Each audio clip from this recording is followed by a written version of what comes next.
नमस्कार दोस्तों।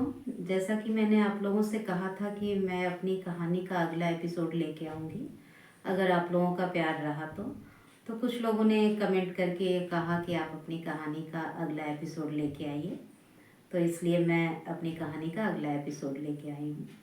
दरअसल होता क्या है कि कभी कभी हमारे इर्द गिर्द कुछ ऐसे व्यक्तित्व के लोग होते हैं जिनके व्यक्तित्व को समझना बड़ा मुश्किल होता है कि ये वाकई में खुश हैं या अपने जीवन से बहुत ही दुखी हैं।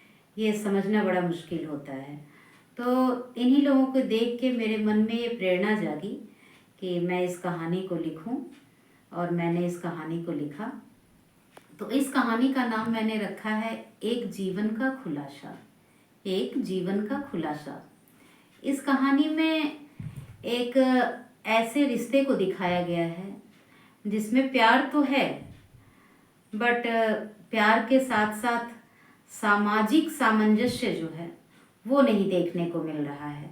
और लास्ट तक ये नहीं समझ में आया है इस कहानी में कि आखिर इस रिश्ते का अंत क्या है, इस रिश्ते का अंजाम अच्छा है या बुरा है। बस इतना ज़रूर कह सकती हूँ कि इस कहानी में जो कोई भी डुबकी लगाएगा उसकी आंखें ज़रूर नम हो जाएंगी, ऐसा मुझे लगता है। क्योंकि इस कहानी को लिखते लिखते कई बार मेरी भी आंखें नम हो गई। तो इस कहानी में एक ऐसे परिवार के बारे में दिखाया गया है जिसमें कई पीढ़ी एक साथ रहते हैं, और उसमें एक बच्चे का मुंडन संस्कार हो रहा है। और उसमें जैसा कि होता है ना, हमारे आपके घरों में कोई भी फंक्शन हो, शादी ब्याह हो, तो उसमें सभी हमारे रिश्तेदार पड़ोसी लोग आए रहते हैं। घर में काफ़ी भीड़ भाड़ का माहौल रहता है। तो उसी तरह से, क्योंकि उस घर में उस घर के बच्चे का मुंडन संस्कार था, तो ऐसे में उनके घर के सारे रिश्तेदार वहाँ जुटे हुए थे। घर में काफ़ी रौनक थी, हलचल थी, सभी लोग खुश नज़र आ रहे थे। और उस बच्चे की दादी जो है वो अपने बच्चे की सलामती के लिए अपने घर के सामने एक मंदिर है जिसमें पूजा करने जा रही हैं, जो कि उनका पुश्तैनी मंदिर है, उनके पुरखों ने बनवाया है। लेकिन अचानक उन्हें लगा कि उस मंदिर की सीढ़ी पे कोई महिला है जो लेटी हुई है और कराह रही है। जब वो वहाँ जाती हैं तो उसकी अवस्था देखकर वो उनका मन काफ़ी विचलित हो उठता है। और उसके बाद का जो भी दृश्य है वो मैंने अपने कहानी के पहले एपिसोड में बताया है। तो अगर आप उसे जानना चाहते हैं तो प्लीज़ आप मेरे पहले एपिसोड को सुनिएगा, तब आपको इस कहानी का पता चलेगा। शुरुआत से आप इस कहानी को समझ पाएंगे। तो आइए मैं आगे की कहानी आप लोगों के साथ साझा करती हूँ।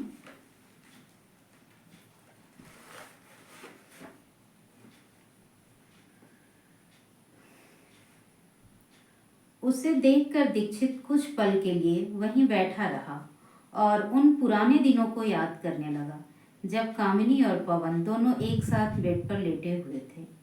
कामिनी का सर दीक्षित की बाहों पर था और वह बोली, ए जी, जब मैं मर जाऊं ना तो मेरा अच्छा सा मेकअप करवाइएगा, ढेर सारी लाल चूड़ियां पहना दीजिएगा, और हाँ, मुझे काशी ले जाकर जलाइएगा। देखिए, मुझे बिजली वाले पे मत जलवाइएगा, मुझे करंट से बहुत डर लगता है, क्योंकि इतना तो करेंगे ना आप। और दीक्षित के आंखों में आंसू आ जाते हैं। वह आंसू भरे आंखों से रोते हुए कहता है, हर वक्त बस फालतू बात। और गुस्से में कहता है, और यदि मैं पहले चला जाऊं तो कामिनी मुस्कुराकर कहती है, हाँ, ये तो कभी होने ही नहीं वाला, क्योंकि तब भी मैं ही पहले जाऊंगी। या तो मैं आपके साथ चलूंगी या पहले जाऊंगी। ऐसा क्यों बोल रही हो तुम? क्योंकि मेरी धड़कन तभी तक चलेंगी जब तक कि आप सही सलामत हैं। जिस दिन आपको कुछ हो गया, मेरी धड़कन अपने आप खुद ब खुद रुक जाएंगी। और दोनों भावुक होकर एक दूसरे के आंसू पोंछने लगे।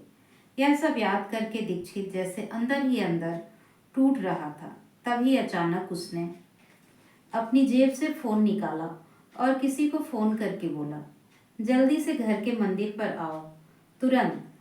शायद उसने मुझे ही फोन किया था, क्योंकि एक मैं ही तो था जो उसके जीवन का हर राज जानता था। शायद ये उसका आखिरी फोन था। जब मैं मंदिर पर पहुंचा तो वहां कुछ भीड़ सी लगी हुई थी। मैं भीड़ को चीर कर आगे निकला और दीक्षित के पास जाकर बैठ गया। मैं देखकर चौंक गया। दीक्षित की बाहों में कामिनी थी, जो शायद जीवित नहीं थी। दीक्षित की आंखों में खामोशी भरे आंसू लगातार बहते ही जा रहे थे।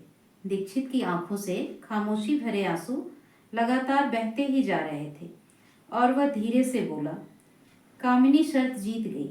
वह मुझसे पहले ही चली गई, पर मैं इतना मजबूर हूँ कि शायद उसकी आखिरी इच्छा भी पूरी न कर सकूं। मेरे बाद सबका ख्याल रखना। ये मेरी प्रेम कहानी यहीं समाप्त होती है दोस्त। आज कामिनी और मेरा इंतजार खत्म हुआ। अब हम दोनों के बीच कोई नहीं आ सकता। इतना कहते ही दीक्षित कामिनी को अपनी गोद में लिए जमीन पर लुढ़क गया।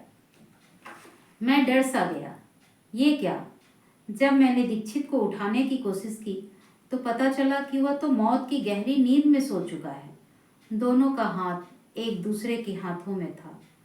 पल भर में खुशियों का माहौल मातम में तब्दील हो गया। पल भर में खुशियों का माहौल मातम के माहौल में तब्दील हो गया। कुछ दूर पर खड़ी अपर्णा जी अभी भी नहीं समझ पा रही थी कि सब कुछ खत्म हो चुका है। उन्हें लगा शायद वो लुढ़क गए हैं, लड़खड़ा गए हैं और वह उन्हें उठाने के लिए दौड़ी।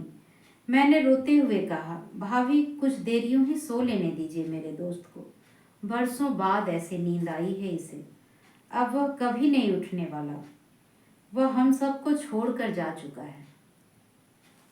तो दोस्तों, यहीं पे मैं आज के अपने इस एपिसोड को समाप्त करती हूँ।